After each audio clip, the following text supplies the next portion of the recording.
생명의 말씀 사무엘상 23장 6절에서 14절까지의 말씀입니다. 구약성경 448면에 있습니다. 사무엘상 23장 6절에서 14절까지의 말씀 교독할까요? 아히멜렉의 아들 아비아달이 그일라 다윗에게로 도망할 때에 손에 에봇을 가지고 내려왔더라.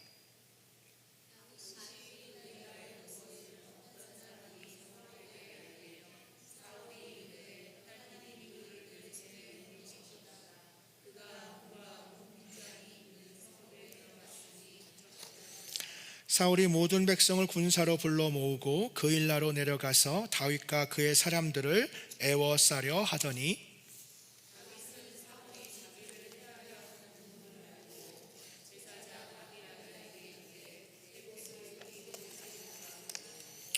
다윗이 이르되 이스라엘 하나님 여호와여, 사울이 나 때문에 이 성읍을 멸하려고 그일라로 내려오기를 꾀한다 함을 주의 종이 분명히 들었나이다.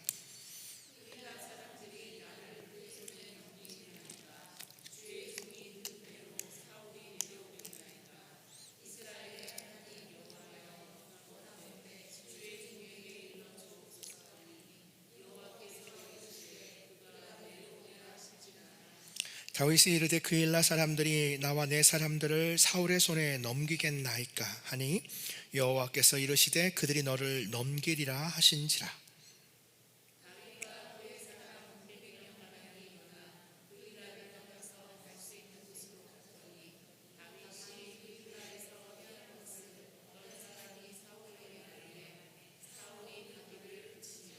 함께 읽겠습니다. 다윗이 광야의 요새에도 있었고 또 십광야 산골에도 머물렀으므로 사울이 매일 찾되 하나님이 그를 그의 손에 넘기지 아니하시니라. 아멘. 할렐루야. 하나님께서 오늘도 우리 가운데 생명의 말씀을 우리의 가슴에 새겨주셔서 말씀대로 살아가는 축복을 누리게 하여 주실 줄 믿습니다. 인지상정이라는 말 들어보셨죠? 인지상정이라는 말은 사람이라면 누구나 가지는 보통의 인정을 말합니다. 사람이라면, 보통의 사람이라면 가지는 마음을 인지상정이라고 합니다. 사람들 사이에서 공통적으로 나타나는 마음이나 생각을 가리키고 인간의 본성의 도리라고 이해할 수 있습니다. 주로 이런 상황에서 또 인지상정이라는 말을 씁니다. 도움을 받았으면 최소한 감사하다고 말하고 또 기회가 되면 갚는 것이 인지상정이지.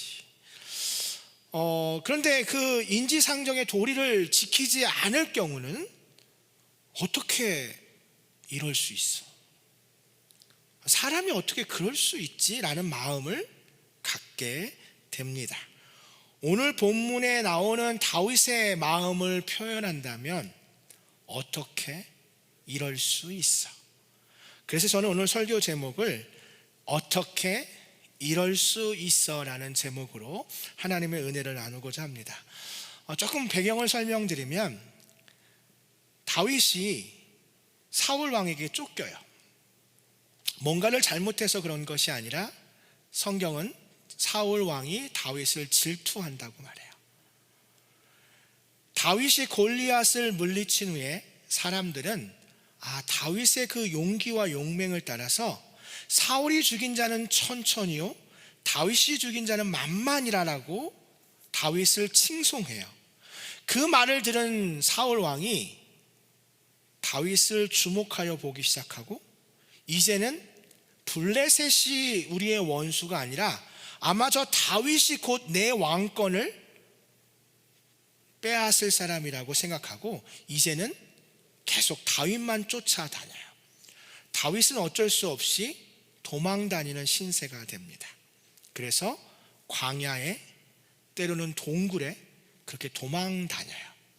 그러던 중에 블레셋 사람이 그일라 백성들을 타작할 때 공격했다고, 그래서 빼앗았다는 얘기를 듣고 그일라 사람들을 도와줘요. 그런데 다윗과 함께한 사람들이 뭐라고 말했냐면, 다윗, 우리는 그일라 백성들을 도와주면 안 돼요. 왜냐하면 우리가 발각돼요. 그렇죠. 지금 사울 왕에게 쫓기고 있는 신세 가운데 어떻게 해서든 이스라엘 땅이 그렇게 넓지 않잖아요. 저도 물론 가보진 않았지만 넓지 않다고 해요. 이스라엘이 좁은데 거기서 그 땅 광야에서 숨어봤자, 그리고 지금 자기를 쫓는 사람이 누구예요? 한 개인이 아니라 왕이에요. 한 번 부르면 3,000명의 군사를 동원해서 다윗을 잡을 수 있는 사람이에요. 그러니까 그일라 백성을 도와주면 안 됩니다 라고 다윗에게 말했는데, 다윗은 기도하는 사람이었어요. 그리고 그 땅 백성들, 그일라 백성들이 고통에 처해 있는 것을 그냥 볼 수가 없었어요. 그래서 어떻게 했을까요? 도와줬어요. 블레셋 사람들을 물리치고 그들의 재물을, 재산을 보호해주고 그일라 사람들을 블레셋 사람의 손에서 구원해줬어요. 그리고 그일라 땅에 머물고 있던 때였어요. 그런데 사울 왕이 첩보를 통해서 들어요. 다윗이 지금 어디에 있다? 그일라 땅에 있고 그일라 백성들을 도와줬다는 얘기를 사울 왕이 들어요. 그러면 사울 왕은 어떻게 할까요? 군사를 동원해서 그일라로 간 거예요. 그러면서 이렇게 말해요. 하나님이 도와주셨다. 그일라 땅은 한번 들어가면 나오는 출구가 하나밖에 없어요. 그러면 그일라 땅에 들어간 다윗을 나오는 출구만 지키면 어떻게 하죠? 다윗을 잡을 수 있다라고 생각해요. 그리고 그일라 땅을 가고 그일라 땅에 있는 다윗은 그 소식을 들어요. 사울 왕이 나를 잡으러 온다는 얘기를 들어요. 그런데 다윗은 이런 생각을 했어요. 아마도 내가 그일라 백성들을 도와줬으니까 그일라 사람들은 나를 어떻게 할까요? 감추어 줄 거야. 내가 있는 곳을 말하지 않을 거야. 그러므로 나는 아무 문제가 없을 거야 라고 생각했는데 아니었어요. 그일라 사람들은 사울 왕에게 다윗이 어디 있는지 말해준 거예요.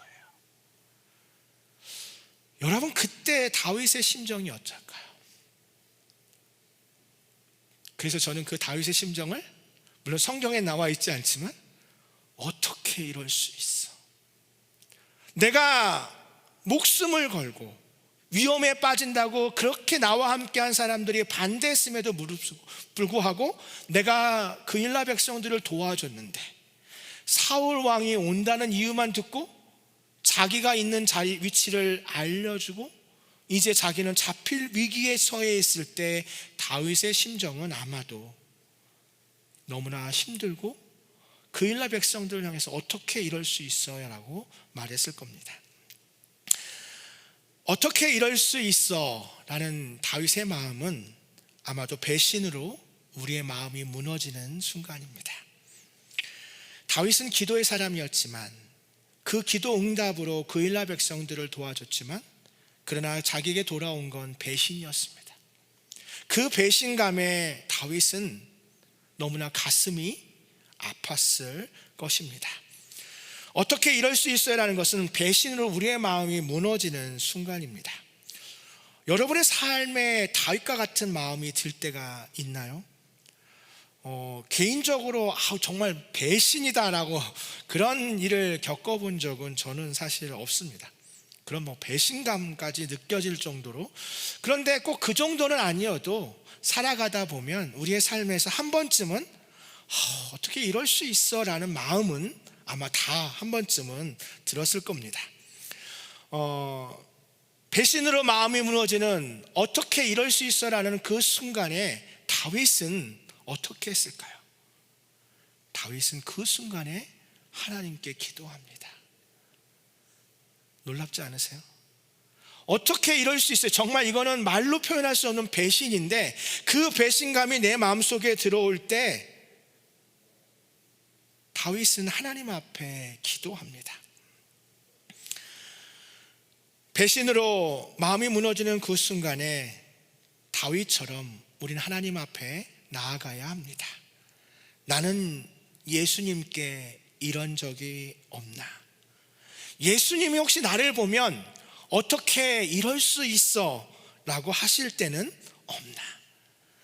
1만 달란트 탕감받은 사람이 그 귀한 그 빚을 탕감받은 1만 달란트 탕감받은 사람이 100데나리온 빚진 자를 용서하지 않고 그의 멱살을 잡고 그를 감옥으로 끌고 가는 그 모습 가운데 예수님은 어떻게 이럴 수 있어라고 말씀하지 않을까? 마태복음 18장 34절에 보면 내가 너를 불쌍히 여김과 같이 너도 내 동료를 불쌍히 여김이 마땅하지 아니하냐. 예수님은 이 비유를 통해서 내가 너를 용서한 것 같이, 내가 너를 불쌍히 여김 같이 너도 내 동료를 불쌍히 여김이 마땅하지 아니하냐. 예수님은 제자들이 배신하였습니다. 예수님의 십자가 앞에 다 뿔뿔이 흩어졌고 호언장담했던 베드로는 예수님을 3번이나 닭이 2번 울기 전에 3번이나 예수님을 부인하고 저주했던 제자들. 예수님은 그들에게 제자들에게 가서 어떻게 이럴 수 있어? 라고 말씀하지 않으셨습니다. 예수님은 그들을 용서하시고 그들에게 평안을 전하셨습니다.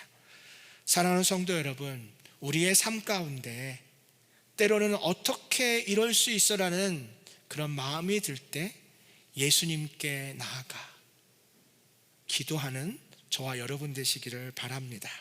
토마스 아 캠피스는 그리스도를 본받아라는 책에서 예수님의 천국을 사랑하지만 십자가를 지는 사람은 드물다.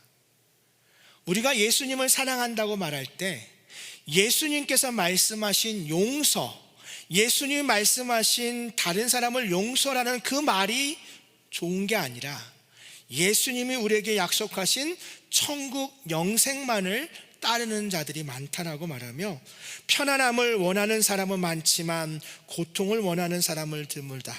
예배를 함께하는 사람은 많지만 금식을 함께하는 사람은 드물다. 예수님과 함께 기쁘게 살고 싶어하는 사람들은 많지만 그분을 위해 고통을 받으려고 하는 사람은 드물다. 떡을 떼어 먹는 예수님을 따르는 사람은 많지만 그분의 고난의 잔을 마시는 사람은 드물다. 많은 사람들은 그분의 기적을 경탄하지만 그분의 십자가의 굴욕을 따르는 사람은 드물다. 많은 사람들은 자기에게 어려움이 닿지 않는 한 예수님을 사랑한다. 많은 사람들은 예수님으로부터 위로를 받는 한 그를 찬양하고 축복한다. 그러나 어떻게 이럴 수 있어라는 그 상황과 감정이 내 안에 올 땐 우린 주님 앞에 나아가지 않고 불평과 원망과 절망에 빠진 것 같습니다. 배신으로 마음이 무너지는 그 순간에도 우리는 주님께 나아가시기를 축원합니다. 다윗처럼 예수님께 하나님께 나아가 기도하는, 그래서 다윗은 아무 말도 하지 않고 그 일날을 떠납니다. 하나님께 기도하고 나니까 그 일날 백성들을 향해서 어떻게 이럴 수 있어 라고 말하지 않고 그냥 하나님의 응답받고 그 일날을 떠납니다. 바로 그것이 다윗이 보여주는 모습입니다. 때로 어떻게 이럴 수 있어, 오늘 다윗이 보여주는 마음 가운데는 오랜 피로가 쌓여 있는 순간이기도 합니다. 우리가 그런 감정이 들 때는 그런 감정을 일으키는 사람일 때도 있지만 때로는 우리가 오랜 피로가 쌓여 있는 순간에 그렇습니다. 사실은 그일라 백성들이 참 원망스럽고 배신 같지만 사실은 그일라 백성들 입장에서는 어쩔 수 없습니다. 왜냐하면 사울 왕이 다윗을 도와주는 사람이 있으면 그 사람이 설령 제사장이어도, 그래서 높 제사장들을 다 제거합니다. 뭐 때문에요? 다윗에게 음식을 주고 다윗의 탈출을 도와줬다는 이유 하나만으로 제사장들을 다 죽입니다. 그런 사울 왕이 그일라 백성들에게 왔을 때 그일라 백성들은 다윗에게 도움을 받았지만, 다윗이 자기를 블레셋에서 구원해 줬지만, 지금 사울 왕 앞에서 다윗을 감추어 주다가 혹시라도 발각되면 그일라 백성들 전체가 사울 왕에게 죽임을 당할 수도 있습니다. 인간적인 관점에서는 그럼에도 불구하고 그일라 백성들이 다윗을 도와줬으면 하는 마음이 있지만 세상은 그렇지 않습니다. 그런데 다윗이 만약 그 일에 그 마음만 가지고 그일라 백성들을 보복했다면 어떻게 되었을까? 감사하게도 다윗은 그 상황 가운데 그일라 백성들에게 아무 말도 하지 않고 떠납니다. 그런데 우리의 신앙생활 가운데 우리의 삶을 돌아보면 우리가 누군가에게 어떻게 이럴 수 있어 라는 그 감정이 드는 그 마음에는 그 사람의 행동도 있지만 내 안에 오랜 피로가 쌓여 있을 때 그렇습니다. 한 선지자를 보면 알 수 있습니다. 우리가 잘 아는 선지자죠. 엘리야 선지자. 엘리야 선지자는 대단한 선지자입니다. 그는 정말 말로 표현할 수 없는 선지자입니다. 바알의 선지자들과 싸워서 갈멜산의 전투에서 승리한 그런 사람이 바로 엘리야입니다. 엘리야는 능력을 행했던 사람입니다. 그런데 그 엘리야가 오랜 피로가 쌓여있던 순간이 있습니다.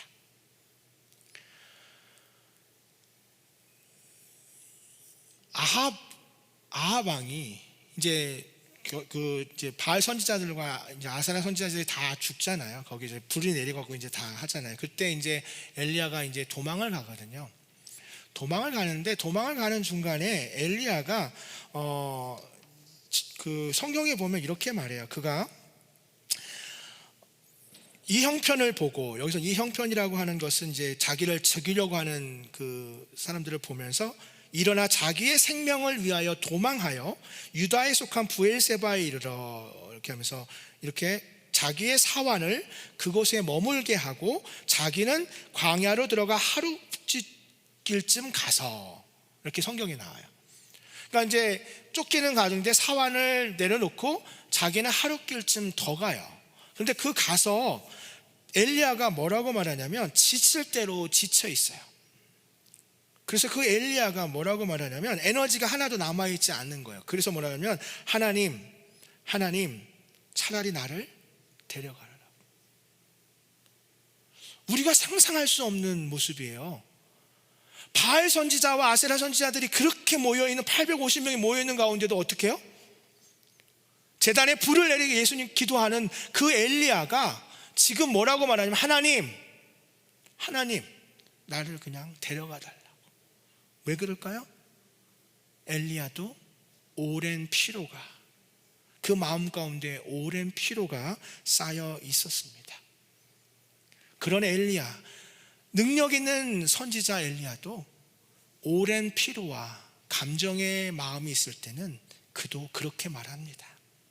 그러므로 우리는 내가 어떻게 이럴 수 있어라는 그 상황 가운데 혹시 내 안에 공급되어지지 않은, 지쳐있는, 우리 번아웃 한다고 그러잖아요. 된다고 그러잖아요. 내 마음 가운데 오랜 피로로 쌓여있진 않은지를 좀 돌아보시길 바랍니다. 엘리야는 자기를 몰랐어요. 자기가 얼마나 지쳐있는지 몰랐어요. 오랜 그 영적 전투에서, 영적 전쟁에서 생명을 위협하는 그 순간에 자기가 하나님 앞에 기도하고 능력을 행했지만 오랜 피로가 쌓여있는 걸 몰랐던 엘리야는 결국 하나님 앞에 저를 그냥 데려가 달라고 말합니다. 그때 우리 하나님께서 야, 너는 어떻게, 내가 그렇게 능력을 줬는데 지금 나한테 그런 얘기를 하냐라고 우리 주님께서 그렇게 하지 않으세요. 로뎀나무죠. 우리 로뎀나무 아래서 성경에 보면 엘리야가 그냥 누워 자요. 그런데요, 엘리야를 천사가 어루만져요. 그러면서 그에게 이르되 일어나서 먹으라. 아무것도 준비한 게 없는데, 근데 보니까 머리맡에 숯불에 구운 떡과 한 병의 물이 있는 거예요. 할렐루야. 하나님이 로뎀나무 아래서 엘리야를 만져주세요. 너 많이 지쳐 있어. 너 많이 힘들어 지금. 그러니까 이 떡과 이 물을 마시고 힘을 내. 그러니까 엘리야가 어떻게 했는지 아세요? 하나님 회개하고 하나님 저 잘못했습니다 이러지 않아요. 성경에 보면요, 뭐라고 하냐면요, 열왕기상 19장에 나오는데 하나님께서 그렇게 천사를 통해서, 까마귀를 통해서 그렇게 머리맡에 숯불과 구운 떡과 한 병의 물을 천사들이 이렇게 하는데, 성경에 보면 이래요. 엘리야가 이에 먹고 마시고 다시 누웠다. 어떻게 한다고요? 먹고 마시고 어떻게 해요? 다시 누웠어요. 저는 이 장면이 하나님의 사랑이 여러분 안에 그렇게 다가와 주기를 바랍니다. 어떻게 이럴 수 있어라고 오랜 피로 끝에 내가 누워있을 때 우리 하나님 찾아오셔서 너 지금 어떻게 이럴 수 있어가 아니라 천사를 통해 어떻게 해요? 어루만지고 천사를 통해서 그에게 먹을 것을 주시고 쉬게 해주셨어요. 그래서 엘리야는 그 쉼을 얻고 다시 일어나 아주 먼 길을 걸어갈 수 있게 됩니다. 그래서 우리 삶에 어떻게 이럴 수 있어라는 순간은, 때로는 그 순간이 나한테 너무 힘들지만 그 순간이 하나님께서 오랜 피로 끝에 우리를 만져주시고 그리고 우리로 하여금 다시 더 먼 길을 갈 수 있는 힘을 주시는 순간임을 깨달으시기를 바랍니다. 엘리야처럼, 다윗처럼 우리도 오랜 피로로 삶이 힘들 때가 있습니다. 그럴 때 우리 주변의 모든 사람의 행동이 어떻게 이럴 수 있어라고 생각할 것입니다. 그러나 우리는 다윗처럼 다시 하나님 앞에 서야 합니다. 마지막으로 어떻게 이럴 수 있어라는 이 순간은 나의 끝 예수로 시작하는 순간입니다. 나의 끝 예수로 시작하는 순간입니다. 이 이야기는 카일 아이들먼이 쓴 책의 제목입니다. 이 책의 제목이 나의 끝 예수의 시작인데요, 이 책의 내용을 통해서 우리가 오랜 피로로 또 어떻게 이럴 수 있어 라고 하는 그 순간은 나의 끝 예수로 다시 시작하는 순간이라는 겁니다. 다윗은 다시 한번 이 순간 그일라 백성들의 사건을 통해서 다시 광야로 갑니다. 근데 그 광야로 걸어가는 다윗은 이것이 바로 나의 끝 예수로 시작하는 순간임을 다시 한번 고백하는 순간입니다. 사랑하는 성도 여러분, 다윗이 지금 이 순간 그일라 백성들과의 감정에서 다윗이 깨달은 그것이 무엇이냐면, 지금 이 배신과 오랜 피로의 순간에 이것이 바로 나는 아무것도 아니고 나의 끝 예수로 다시 시작하는 순간임을 깨달으시기를 주님의 이름으로 축원합니다. 다윗이 이 순간이 그일라 백성들과의 경험의 순간이 얼마나 중요한지를 제가 말씀드리면, 다윗이 그일라 백성들은 이제 용서하고 다시 가잖아요. 근데 일생일대의 유혹이 찾아옵니다. 일생일대의 유혹이 뭐냐면요, 나의 젊은 시절 20대 학자들마다 광야의 시간이 다윗이 왕이 되기 전까지 10년에서 14년, 그 기간에 나의 삶의 젊은 시절을 광야로 내몰았던 사람은 사울입니다. 그 사울 왕을 죽일 수 있는 절호의 기회가 이제 옵니다. 무슨 말이냐면 그일라 백성들을 배신감을 갖고 이제 다시 광야로 가요. 사울은 오늘 본문에서는 이제 멈춥니다. 이제 다윗이 그일라를 떠났다는 얘기를 듣고 이제 더 이상 추격하기를 멈추지만, 나중에 다시 엔게디 광야에 머물 때 엔게디 광야에 다윗이 어느 굴에 있다라고 하는 얘기를 듣고 사울 왕이 쫓아와요. 근데 사울 왕이 쫓은 중에 용변이 마려워요. 용변 뒷일을 보러 갔다 그러는데 뒷일을 보러 가는 거예요. 그런데 왕이기 때문에 뒷일을 보러 갈 때는 군사들을 어떻게 해야 되죠? 같이 데려갈 수는 없잖아요. 좀 민망하잖아요. 그러니까 어떻게 하냐면 군사들은 내려놓고 굴에 혼자 들어가서 뒷일을 보러 들어가요. 그런데 그 굴 끝에 누가 있었냐면 다윗과 그의 사람들이 있어요. 다윗과 그의 사람들이 있는데 다윗의 사람들이 다윗에게 말해요. 이건 하나님이 주신 기회다. 이건 하나님이 주신 기회다. 우리의 인생을, 다윗의 인생을 송두리째 무너뜨렸던 그 왕이 아무런 무기도 없이 지금 저 앞에서, 우리 앞에서 용변을 보고 있다면 이건 하나님이 주신 기회이다 라고 누구도 생각할 수 있잖아요. 그렇죠? 그런데 다윗만 하나님이 기름 부은 사울 왕을 내 손으로 죽일 수 없다 그래서 그의 옷자락, 겉옷자락 조금만 베어갑니다. 저는 이 장면을 그냥 넘길 수가 없어요. 다윗이 잘못한 게 1이라도 있다면, 그래서 내가 쫓기는 신세라 해도 자신의 젊은 시절 20대, 10대 후반, 20대까지 그 모든 인생을 완전히 망가뜨린 그 사울 왕을, 그것도 하나님이 주신 기회라고 생각할 수 있는 그 순간에 다윗은 그렇게 하지 않아요. 어떻게 그럴 수 있었을까? 바로 나의 끝, 예수의 시작. 그가 그일라 백성들을 통해서 하나님께서 주신 마음, 내가 사람을 의지했지만 사람을 의지할 수 없구나, 나에게 배신감을 주고 내가 힘들어하는 그 순간에 오직 내가 의지할 분은 하나님밖에 없구나는 걸 깨닫는 순간이 바로 이 엔게디 광야에서 일어난 겁니다.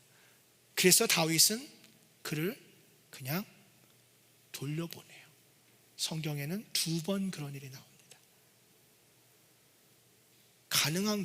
그것이 가능한 건 바로 나의 끝, 예수의 시작을 알았던, 깨어짐이라는 책이 있습니다. 영어로는 Lord Break Me, 나를 깨소서 하는 책인데요, 이 책의 저자인 윌리엄 맥도날드는 이런 말을 해요. 이 세상의 물질 세상에는 깨어진 것의 가치는 잃어버린다라고 합니다. 여러분이 아주 아끼는 잔이 있어요. 근데 그 잔이 깨어졌어요. 그럼 그 잔이 깨어지면 그 잔은 더 이상 어떻게 하죠? 가치를 잃게 돼요. 그게 이 세상에서 말하는 것이에요. 그런데 뭐라고 말하면, 유리컵이든 접시든 깨어진 건 다 버려지고 흠집이 나면 그것으로 끝나는 것이 이 세상이지만, 하나님은, 영적인 세계에서는 하나님은 그 깨어짐을 위한 것으로 아니라 그 깨어짐을 통해서 오히려 더 아름다운 우리를 빚어가신다라고 말합니다. 다시 말씀드리면 오늘 다윗이 겪은 어떻게 이럴 수 있어라고 하는 이 순간은 다윗의 마음을 깨어서 다윗으로 하여금 더 이상 회복될 수 없는 마음으로 가게 하는 것이 아니라, 그 깨어짐을 통하여 내가 의지할 분은 하나님밖에 없구나, 내가 나의 끝, 예수의 시작으로 다시 살아가는 인생을 살아가게 하기 위해 하나님은 그 어떻게 이럴 수 있어라는 그 상황을 허락하신다는 겁니다. 제가 사진을 하나 준비했는데요, 한번 혹시 보여주실 수 있나요? 네, 여러분 예쁘죠? 이 도자기 혹시 보셨는지 모르는데 킨츠기라고 하는 일본 도자기입니다. 적게는 300불, 400불, 한 500불 이상 하는 그릇입니다. 근데 조금 보시면 뭔가 좀 느낌이 이상하죠. 이 킨즈기라고 하는 그 도자기는 뭐냐면요, 1500년도 일본에서 개발된 도자기 복원입니다. 무슨 말이냐면, 깨진 도자기 조각들을 도자기가 깨지면 못 쓰잖아요. 근데 그 깨져 있는 부분에, 그 깨져 있는 조각들의 균열을 숨기지 않고 오히려 그 균열에 금을 칠해요. 저 그릇은 깨진 그릇이었어요. 깨지고 균열이 된 그 균열을 금으로 아름답게 칠하고 나니까 일반적으로 깨지고 그런 그릇은 가치가 없지만 이 킨즈기는 오히려 깨지기 전보다 훨씬 더 가치가 있고 많은 수집가들이 이 킨즈기 도자기를 모으고 싶어하고, 이 방법으로, 그래서 어떤 사람은 도자기를 고의로 깨기도 하고요. 그런데 이 킨즈기의 이 도자기의 원리가 저는 오늘 하나님이 주신 이 말씀의 원리와 너무 잘 맞는 거예요.